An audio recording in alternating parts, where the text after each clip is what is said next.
Hi there. It's such an honor to talk to you all. That track actually I might mention was recorded as a series of concerts we were doing in this pandemic. But it was really great to be able to play it for you. It's actually a song about the environment, but we won't focus on that for now because that's a theme for another day.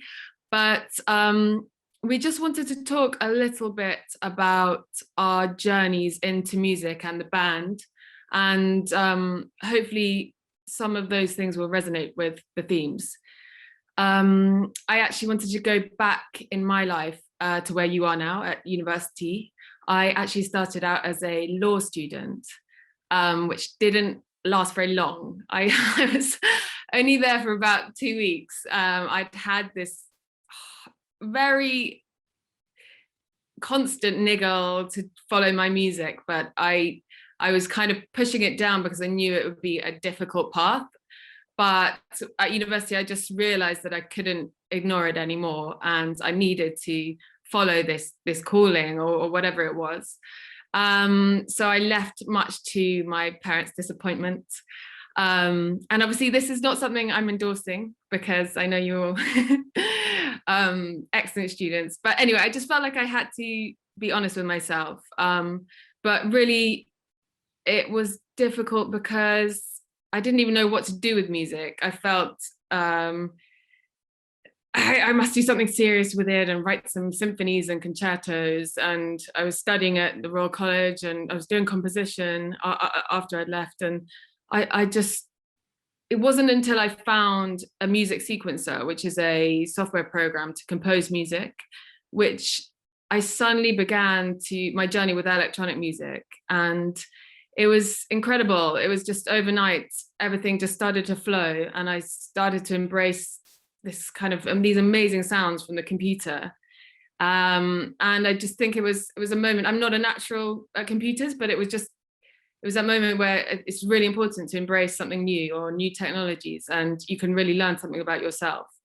And all this sort of beats and pop and other things just started to flow from me, and I kind of fell in love with it. And my friends teased me, they joked that I'd become this teenage boy, this bedroom geek overnight, because I was spending all this time on the computer, which I'd never really done before.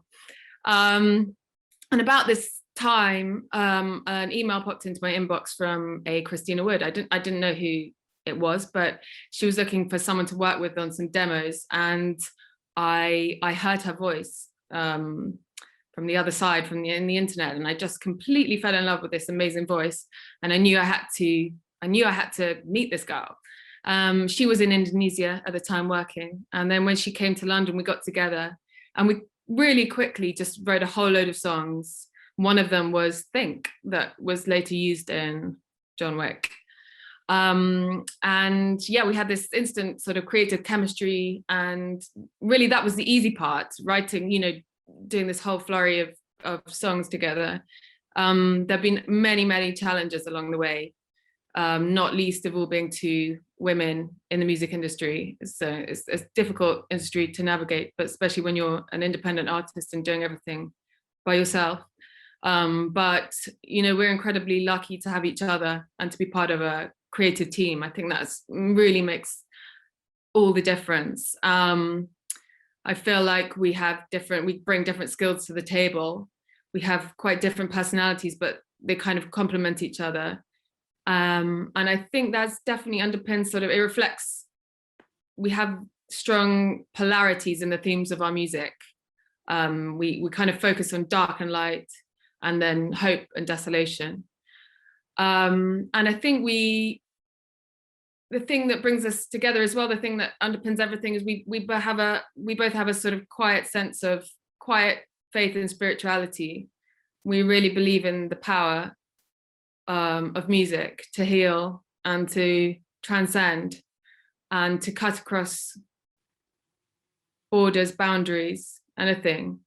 And possibly, I feel like maybe music even it's more than that. It has the ability to connect us to something greater than ourselves. There is a spiritual dimension to it. I feel like, just us talking to you, connecting today. It's a special day for me. It's Easter Sunday, and we've managed to be part of this and share some of our story. It's really been an honor for us, actually. And yeah, and I think Christina will continue now on a little bit more of that journey. But it's quite early here. And it's a pleasure to be here. And thank you, Cicely. I'm the other half of Kaleida, and I will just try to add to Cicely's remarks. So when I listen to music, I have a palpable sense of a sort of different space that I can enter and sit with emotions. And it's like a break from the real world. It's a transcendent other world, and it's really healing to spend time there and be able to process things. And I think it's one of the greatest gifts of music. And when we receive messages from listeners about the way that some of our tracks might have helped them through a hard time or to heal from pain or trauma, it's very gratifying for us and makes it all worth it, especially as we often struggle with what feels like an endless uphill battle to keep this project going. But to go back to the roots, because I know this conference is about inspiring young people as you set out in your adult lives to make a vision and follow it. I wanted to tell you about how it all started for me as well, and what it's been like to keep it going, keep trying to make the vision a reality. So I wasn't born into a musical or artistic family, and I had no musical training before Cicely and I started the project, but music was definitely always my calling. I had like a strong sense of that as a child, and a dream about it. But when I was 30, I reached a breaking point. I was feeling miserable because I wasn't honoring that. And I decided to quit my full-time environmental work and become freelance and devote more time to making music. And like Cicely, just take that leap of faith. And for a long time, it was still very unclear and difficult because I just didn't know where to begin. I didn't even know how to make a simple bass line, for example. But I tried to learn, and I found a program called Ableton Live, which allowed me to make some rudimentary compositions. And it's really an incredible program that allows you to be creative without knowing musical notation. And so that unlocked a lot of avenues. And overall, the whole process of starting this project, working with Cicely, learning together, becoming musicians, and becoming artists where we've gained confidence and we believe in our vision, that has given me a lot of the tools, I think, a lot more tools to sit with emotions. It's allowed me to self-heal a bit, use music as a language to untangle things and express and connect to others in the really primal and visceral way. And so it's important. It's so important to me for that reason. It's been very grounding.